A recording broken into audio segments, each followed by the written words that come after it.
बिस्मिल्लाहिर्रहमानिर्रहीम। नाज़रीन अस्सलाम वालेकुम, मैं हूं इमरान वसीम। नाज़रीन, रात गए chief justice of Pakistan justice Qazi Faez के ऑफिस से एक अलामिया जारी किया गया। इस प्रोग्राम में हम बात करेंगे कि सेक्रेटरी चीफ जस्टिस की जानिब से जो अलामिया जारी किया गया उसे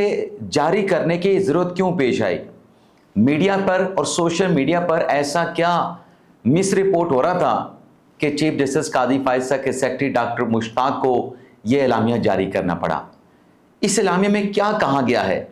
क्या वजाहत की गई है। एक तो नाजरीन इस मामले पर आप नाज़रीन के साथ बात करेंगे और फिर इस इलामिया की रोशनी में जो जुडिशल पैकेज की बात की जाती है कि हुकूमत जजेस की जो मुद्दत मुलाजमत है उसमें इजाफा करना चाहती है, क्या इस इलामिया के बाद chief justice of Pakistan justice Qazi Faez अभी भी रेस में हैं या फिर 25 अक्टूबर 2024 को वो अपने ओहदे से रिटायर हो जाएंगे। एक तो इस इलामिया के हवाले से हम बात करेंगे। दूसरा नाज़रीन, आज साबिक वज़ीर आज़म इमरान खान और खैबर पख्तूनख्वा के वज़ीर आला अली अमीन गंडापुर के ख़िलाफ़ एक इजलास बुलाया गया है। ये इजलास कहाँ पे बुलाया गया है, किसने बुलाया है, क्यों बुलाया है और इस इजलास में क्या फ़ैसला मतवक्के है, इस पर भी हम बात करेंगे। तीसरी खबर नाज़रीन ये है कि पार्लियामेंट से कानून बनने से पहले ही, कानून पास होने से पहले ही आला अदलिया में जजेस की तादाद को बढ़ा दिया गया। ये कैसे हुआ? क्या कानून साजी के बगैर पार्लियामेंट का कानून या जो कानून है उसमें तरमीम किए बगैर आला अदलिया में जजेस की तादाद में इजाफा हो सकता है? इस पर भी आप नाज़रीन के साथ बड़ी अहम डिटेल्स हैं जो आपके साथ हम शेयर करने जा रहे हैं। लेकिन प्रोग्राम का आगाज़ करने से पहले आप नाज़रीन से चैनल सब्सक्रिप्शन की दरख्वास्त करेंगे कि जिन दोस्तों की जानिब से अभी तक हमारे आज़ाद डिजिटल यूट्यूब चैनल को सब्सक्राइब नहीं किया गया, उनसे दरख्वास्त होगी कि चैनल को सब्सक्राइब कर लें, बेल आइकॉन का बटन प्रेस करें और अगर आपको हमारी वीडियो पसंद आती है तो इसे लाइक भी करें और शेयर भी करें। तो सबसे पहले जजेस की तादाद बढ़ाने का जो मामला है जो कि बढ़ा दी गई, सदर पाकिस्तान की जानिब से अप्रूवल के बाद वजारत कानून ने नोटिफिकेशन भी जारी कर दिया है। ये नाज़रीन जजेस की तादाद बढ़ाई गई है पेशावर हाई कोर्ट में। पेशावर हाई कोर्ट में टोटल जो जजेस की स्ट्रेंथ थी वो 20 थी, यानी पेशावर हाई कोर्ट में 20 जजेस से ज़्यादा नहीं रखे जा सकते। लेकिन अब ये हुआ है कि हुकूमत पाकिस्तान की जानिब से वजारत कानून की जानिब से भेजी गई समरी पर सदर पाकिस्तान आसिफ अली ज़रदारी ने उसको अप्रूवल दी है और अप्रूवल के नतीजे में वजारत कानून ने नोटिफिकेशन जारी कर दिया, जिसके बाद पेशावर हाई कोर्ट में जो जजेस की तादाद है वो 20 से बढ़ के 30 हो गई है। यानी यकलख जो है या एक ही इकदाम में पेशावर हाई कोर्ट में 10 जजेस की तादाद को बढ़ा दिया गया है। लेकिन क्या ये बगैर कानून साजी के हो सकता है? पार्लियामेंट से कानून अप्रूव किए बगैर, कानून में तरमीम किए बगैर? तो नाज़रीन ऐसा हो सकता है। ये आइन के आर्टिकल 192 के तहत 192 के तहत ये नोटिफिकेशन जारी हुआ है। आइन का आर्टिकल 192 क्या कहता है? इसमें नाज़रीन ये लिखा गया है, अब आप सिर्फ 3 सत्र हैं जो मैं आपके सामने पढ़ने जा रहा हूँ। High court shell consist of a chief justice and so many other जजेस। एक हाई कोर्ट चीफ जस्टिस और दीगर जज साहबान पर मुश्तमिल होगी। और सिर्फ ये पेशावर हाई कोर्ट की बात नहीं हो रही, 5 हाई कोर्ट्स की बात हो रही है। चाहे इस्लामाबाद हाई कोर्ट हो, चाहे लाहौर हाई कोर्ट हो, चाहे सिंध हाई कोर्ट हो, बलूचिस्तान हाई कोर्ट हो, पेशावर हाई कोर्ट हो, तमाम हाई कोर्ट की बात हो रही है कि एक चीफ जस्टिस और सो मैनी अदर जजेस पे हाई कोर्ट जो है मुश्तमिल होगी। और एज में बी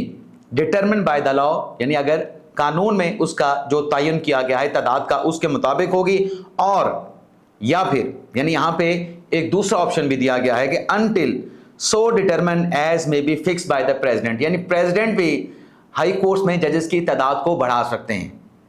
तो ये जो एसआरओ जारी किया गया है वो एसआरओ सदर पाकिस्तान आसिफ अली ज़रदारी की अप्रूवल के साथ उन्होंने फैसला किया है वजारत कानून की समरी पे कि पेशावर हाई कोर्ट में जजेस की तादाद को बढ़ाया जाना चाहिए। तो अब देखते हैं कि 10 जजेस पेशावर हाई कोर्ट में बढ़ा दिए गए हैं। और ये वज़ीर कानून की जानिब से कहा गया था कि पेशावर हाई कोर्ट की डिमांड है कि वहाँ पर केसेस की टेंडेंसी ज़्यादा है, केसेस की तादाद ज़्यादा है, तो हमारे जजेस की तादाद भी बढ़ाई जाए। तो ये 10 जजेस की तादाद जो है पेशावर हाई कोर्ट में बढ़ा दी गई है। अब आ जाते हैं नाज़रीन, जो रात गए चीफ जस्टिस के ऑफिस से अलामिया जारी किया गया और उसकी ज़रूरत क्यों पेश आई। یہ ناظرین اعلامیہ chief justice of Pakistan justice Qazi Faez کے جو سیکرٹری ہیں ڈاکٹر محمد مشتاق احمد، ان کی جانب سے جاری کیا گیا، اور اس اعلامیہ کا جو وجہ بنی ہے وہ منگل کے روز یعنی گزشتہ روز جو ہے عدالتی سال کی تقریب کے بعد جو صحافیوں نے chief justice of Pakistan justice Qazi Faez کے ساتھ جو غیر رسمی گفتگو کی، اس میں جو مس رپورٹنگ ہوئی یا اس سے جو غلط اندازے لگائے گئے، غالباً اس حوالے سے جاری کیا گیا ہے۔ ایک صفحے کا یہ اعلامیہ ہے جس میں یہ کہا گیا ہے کہ یہ اعلامیہ اس لیے جاری کیا جا رہا ہے کہ chief justice of Pakistan justice Qazi Faez کے ساتھ صحافیوں کی جو گفتگو تھی وہ آف دی ریکارڈ تھی۔ آف دی ریکارڈ گفتگو کو اعلامیہ میں کہا گیا ہے کہ غلط انداز سے رپورٹ کیا گیا ہے، غلط انداز سے نشر کیا گیا ہے، پبلش کیا گیا ہے۔ اس اعلامیہ میں ناظرین مزید اس کی ڈیٹیل آپ کے ساتھ شیئر کرنے سے پہلے آپ کو بتائیں کہ جب یہ گفتگو صحافیوں کی chief justice of Pakistan justice Qazi Faez کے ساتھ ہو رہی تھی، جس میں ایکسٹینشن سے متعلق بھی سوال پوچھا گیا، ججز کی تعداد بڑھانے کے حوالے سے بھی سوال پوچھا گیا، 6 ججز کے خط کے حوالے سے بھی سوال پوچھا گیا، اور بھی سوالات پوچھے گئے، تو میرے سامنے تو یہ بات نہیں ہوئی کیونکہ میں تھوڑی سی چند منٹ کی تاخیر سے اس مجمع کے پاس پہنچا تھا اور سب سے پیچھے تھا۔ ڈھیر سارے صحافی قاضی فائز صاحب کو گھیر کے کھڑے تھے، ان کا گھیراؤ کر کے کھڑے تھے، تو میرے سامنے یہ آف دی ریکارڈ والی بات نہیں ہوئی۔ لیکن البتہ یہ ضرور ہے کہ اس میں رپورٹ یہ کیا گیا کہ قاضی فائز سے سوال ہوا رانا ثناء اللہ صاحب کے سٹیٹمنٹ کا حوالہ دے کے کہ رانا صاحب یہ کہتے ہیں کہ آپ نے قاضی فائز صاحب آپ نے کہا ہے کہ اگر باقی ججز کی چیف جسٹس کی جو مدت ریٹائر ہے یعنی ریٹائرمنٹ ایج ہے اس میں اگر اضافہ ہوتا ہے تو آپ اس صورت میں تو ایکسیپٹ کر سکتے ہیں، ادروائز آپ ایکسیپٹ نہیں کریں گے۔ قاضی فائز صاحب نے اس کا یہ جواب دیا تھا کہ رانا ثناء اللہ جو میری وزیر قانون کے ساتھ ملاقات ہوئی تھی اس میں رانا ثناء اللہ موجود نہیں تھے، آپ رانا ثناء اللہ کو میرے سامنے لے آئیں، یا پھر یہ جو آپ سوال پوچھ رہے ہیں یہ رانا ثناء اللہ سے جا کے پوچھیں کہ وہ جو سٹیٹمنٹ انہوں نے دیا ہے اس کا مطلب کیا ہے، مقصد کیا ہے، اس کا سورس کیا ہے۔ تو اس ساری جو رپورٹنگ کی گئی چیف جسٹس قاضی فائز کے ساتھ گفتگو کی، اس سے تاثر یہ ملا کہ قاضی فائز صاحب 25 اکتوبر 2024 کے بعد جو حکومت ججز کی ریٹائرمنٹ ایج بڑھانا چاہتی ہے اس ریس میں نہیں رہیں گے۔ میرا بھی یہی تاثر تھا کیونکہ جتنی دور میں کھڑا تھا اتنی دور تک یہ تو سمجھ آ رہا تھا کہ بات کیا ہو رہی ہے، لیکن تمام باتیں کلیئرٹی کے ساتھ سمجھ نہیں آ رہی تھی۔ لیکن میں نے اپنے بلاگ میں یہ کہا تھا کہ میری یہ خواہش ہے کہ قاضی فائز صاحب کو نہیں جانا چاہیے، اور اگر حکومت ریٹائرمنٹ ایج بڑھا دیتی ہے تو قاضی فائز صاحب جو کہ آئین کے تابع ہیں، حلف اٹھا رکھا ہے کہ آئین اور قانون پر وہ عمل درآمد کریں گے، آئین اور قانون کے تابع رہیں گے، تو ان کی اگر ریٹائرمنٹ کی ڈیٹ سے پہلے یہ آئینی ترمیم ہو جاتی ہے، جو کہ بظاہر ماحول ایسا بن رہا ہے کہ حکومت یہ آئینی پیکیج آئندہ آنے والے دنوں میں آئینی ترمیمی جو بل ہے وہ پارلیمنٹ میں پیش کرے گی، اس کی منظوری حاصل کرے گی،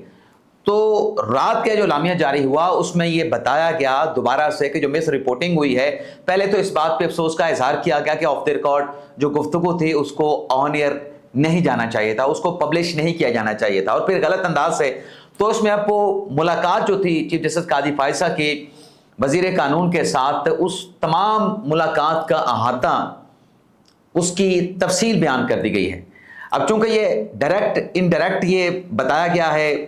چیف جسٹس کے سیکرٹری کی جانب سے کہ قاضی فائز سے سوال یہ ہوا اور ملاقات جو وزیر قانون کے ساتھ ہوئی تھی اس میں یہ ہوا، تو میں یہ انڈائریکٹ کی بجائے ڈائریکٹ آپ کے ساتھ یہ ڈیٹیل آپ کے ساتھ رکھوں گا۔ اس اعلامیہ کے مطابق ناظرین وزیر قانون اعظم نذیر تارڑ ملاقات کے لیے آتے ہیں، کئی مہینوں پہلے چیف جسٹس قاضی فائز کے ساتھ ملاقات کرتے ہیں۔ اس ملاقات میں وزیر قانون اعظم نذیر تارڑ چیف جسٹس کو یہ بتاتے ہیں کہ حکومت اس بات پر غور کر رہی ہے کہ جو چیف جسٹس کا آفس ہے، جو پوزیشن ہے، اس کا ٹینیور 3 سال کا فکس کر دیا جائے۔ جب وزیر قانون نے یہ حکومت کی تجویز قاضی فائز کے سامنے رکھی تو قاضی فائز نے یہ جواب دیا کہ اگر آپ یہ پرسن سپیسیفک، انڈیویجول سپیسیفک یعنی مخصوص شخصی آپ یہ ترمیم کرنے جا رہے ہیں تو یہ قابل قبول نہیں ہوگی۔ یعنی قاضی فائز نے کہا کہ صرف میری ذات کے لیے کر رہے ہیں تو یہ قابل قبول نہیں ہوگی۔ اس کے بعد وزیر قانون نے یہ کہا کہ ہم اس بات پر بھی غور کر رہے ہیں کہ جو پارلیمانی کمیٹی ہے اس کو بالکل اس کا جو کردار ہے وہ ڈیمنش کر دیا گیا ہے، ختم کر دیا گیا ہے، हुकूमत ये सोच रही है, वज़ीर कानून ने कहा, कि जुडिशल कमीशन और जो पार्लिमानी कमेटी है इन दोनों को मिला के एक कर दिया जाए, एक बॉडी बना दी जाए। जिस पर चीफ जस्टिस ने जवाब ये दिया वज़ीर कानून को कि देखें, कानून साजी करना पार्लियामेंट का प्रोगेटिव है, पार्लियामेंट का अख्तियार है, आपने जो कानून साजी करनी है करें, लेकिन मैं आपसे, वज़ीर कानून को चीफ जस्टिस ने कहा कि मैं आपसे तवक्को ये रखता हूँ, उम्मीद ये रखता हूँ कि जब आप ये कानून साजी कर रहे होंगे, जब आप जुडिशल कमीशन को, पार्लिमानी कमेटी को एक फोरम में तब्दील कर रहे होंगे, तो जो अपोजिशन के अरकान हैं उन्हें भी इस बॉडी से आप एक्सक्लूड नहीं करेंगे, इस बॉडी में अपोजिशन के अरकान को भी आप शामिल रखेंगे। इसके बाद ये कहा गया है अलामिया में कि chief justice Pakistan justice Qazi फायसा की जानिब से वज़ीर कानून के साथ किसी किस्म की कोई और निजी प्राइवेट मुलाकात नहीं हुई, और ये जो मुलाकात हुई थी, इस मुलाकात में भी अटॉर्नी जनरल और सीनियर प्यूनी जज जो हैं जस्टिस मंसूर अली शाह भी मौजूद थे। क्योंकि कुछ हमारे साथियों की जानिब से ये भी रिपोर्ट किया गया कि चीफ जस्टिस काजी फायसा की हुकूमती अहम शख्सियत के साथ मुलाकात, यानी कोई और मुलाकात हुई है, प्राइवेट में मुलाकात हुई है। मैं आपको गारंटी के साथ बता रहा हूँ कि काजी फायसा अकेले में प्राइवेट किसी के साथ मुलाकात नहीं करते। यानी अगर साफियों की जो तंजीम है सुप्रीम कोर्ट की, जिसको press association of supreme court कहते हैं, उसके भी किसी रुकन के साथ मुलाकात करनी हो तो जो मुंतखब नुमाइंदे हैं, जैसे हमारे सदर है मियाँ अकील अफजल और मैं सेक्रेटरी हूँ पास का, हम दोनों के साथ मुलाकात करते हैं। इंडिविजुअल किसी के साथ मुलाकात नहीं करते, चाहे सुप्रीम कोर्ट बार का सदर ही क्यों ना हो, उसके साथ भी सेक्रेटरी जाते हैं। तो ये किसी का कहना है कि काजी फायसा ने अकेले में वज़ीर कानून के साथ कोई प्राइवेट मुलाकात की है, ये बात बिल्कुल गलत है। तो आज की नाज़रीन खबर ये है कि इस अलामिया के मुताबिक काजी फायसा अगर जजेस की रिटायरमेंट एज बढ़ जाती है तो वो भी रेस में है, वो रेस से बाहर नहीं है। अलबत्ता ये उनका अपना प्रोगेटिव होगा कि 25 अक्टूबर की जो उनकी रिटायरमेंट एज है, वो अगर आईनी तरमीम पास हो जाती है उसके साथ जाते हैं या फिर अपना ओहदा छोड़ देते हैं। ये काजी फायसा साहब का अपना फैसला होगा। दूसरा नाजरीन, जो इमरान खान साहब और अली मीन गंडापुर के खिलाफ आज जो एक इजलास बुलाया गया है, ये इजलास समन किया गया है जो अली मीन गंडापुर ने 8 सितंबर के जलसे से खिताब किया और साफियों के हवाले से जो कुछ उनकी जानिब से कहा गया, वैसे तो पीटीआई के लोगों की जानिब से उस पर माजरत कर ली गई है कि अली मीन गंडापुर को ये नहीं कहना चाहिए था, नामुनासिब अल्फाज का इस्तेमाल किया गया। लेकिन कल जो अडयाला जेल में इमरान खान साहब की जानिब से कहा गया कि मैं अली मीन गंडापुर की तकरीर के एक एक हर्फ, एक एक लफ्ज़ के साथ खड़ा हूँ। साफियों ने सवाल किया कि अली मीन गंडापुर ने साफियों के हवाले से कुछ अच्छी गुफ्तगू नहीं की है। इमरान खान साहब ने कहा कि मुझे इसका इल्म ही नहीं। साफियों ने कहा कि आपको अली मीन गंडापुर की सारी तकरीर का पता है, मालूम है कि अली मीन गंडापुर ने फौज के हवाले से क्या कहा, हुकूमत के हवाले से क्या कहा, आपके बारे में क्या कहा। आपको मालूम नहीं तो सिर्फ ये मालूम नहीं कि साफियों के बारे में अली मीन गंडापुर ने किस किस्म की बेहुदा, घटिया और नामुनासिब ज़ुबान इस्तेमाल की है। इमरान खान साहब ने साफियों के सवाल का जवाब नहीं दिया, खान साहब वहाँ से चले गए। आज नाज़रीन, जो पार्लियामेंट की साफियों की जो तंजीम है, supreme court reporter association, high court की रिपोर्टर एसोसिएशन, इसके साथ साथ और दीगर जो तंजीमें हैं, PFU जो है, RAU जो है, नेशनल प्रेस क्लब है, उनका इजलास पार्लियामेंट हाउस के जो साफियों का रूम है वहाँ पे बुलाया गया है। मुंतखब लोगों को बुलाया गया है कि जब इमरान खान साहब ये कह रहे हैं कि जो तज़हीक अली मीन गंडापुर ने साफियों की है वो उसके साथ खड़े हैं, तो आज तमाम साफ़ी मिल के इस हवाले से लाहा अमल तय करने जा रहे हैं कि इमरान खान साहब और अली मीन गंडापुर की तकरीर पे और खान साहब के इक़दाम पे अब मुस्तक़बिल का लाहा अमल क्या होगा। बॉयकॉट करना है, तहरीक इंसाफ का कैसे करना है, कितना करना है। तो आज ये जो हंगामी इजलास है, इसमें साफियों का बड़ा फैसला मतवक्की है। इजाज़त चाहते हैं नाज़रीन, अल्लाह हाफ़िज़।